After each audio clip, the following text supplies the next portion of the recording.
कोणों यानी कि एंगल्स के आधार पर त्रिभुज के प्रकार। चलिए स्टार्ट करते हैं। संगम, पहला त्रिभुज क्या है आपका? न्यून कोण त्रिभुज। क्या होता है न्यून कोण त्रिभुज, बताइए।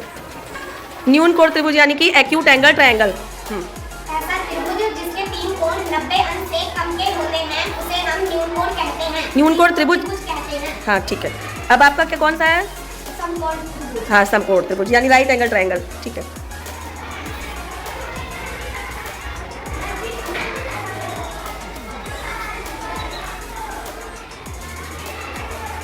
स्ट्रेट बनाइए। हाँ ठीक है। अब बताइए समकोण त्रिभुज क्या होता है? ऐसा त्रिभुज जिसका कोई एक कोण समकोण हो उसे समकोण त्रिभुज कहते हैं। यानी कि 90 अंश का एक कोण हो। ठीक है। आपका कौन सा कोण त्रिभुज है? अधिक कोण त्रिभुज। अधिक कोण त्रिभुज। बताइए, बनाइए और बताइए। अधिक कोण त्रिभुज यानी कि ऑब्ट्यूज एंगल ट्रायंगल। ऐसा त्रिभुज जिसका एक कोण अधिक कोण हो उसे अधिक कोण त्रिभुज कहते हैं। बहुत बढ़िया। चलिए अब हम भुजाओं के आधार पर त्रिभुज के प्रकार जानेंगे। तो आपका कौन सा त्रिभुज है? समबाहु त्रिभुज। समबाहु त्रिभुज यानी कि इक्विलैटरल ट्रायंगल। अब आप बताइए कैसे बनता है वो?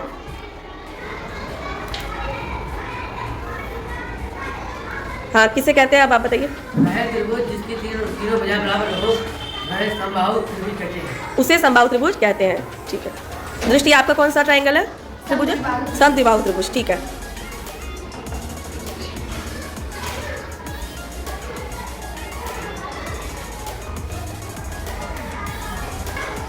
हाँ समद्विबाहु त्रिभुज किसे कहते हैं? आइसोसेलेस ट्रायंगल किसे कहते हैं, बताइए।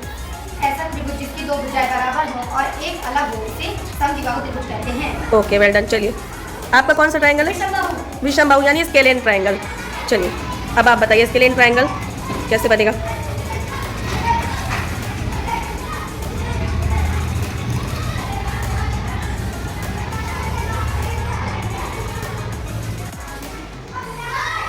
किसे कहते हैं स्केलेन ट्रायंगल, विषमबाहु त्रिभुज?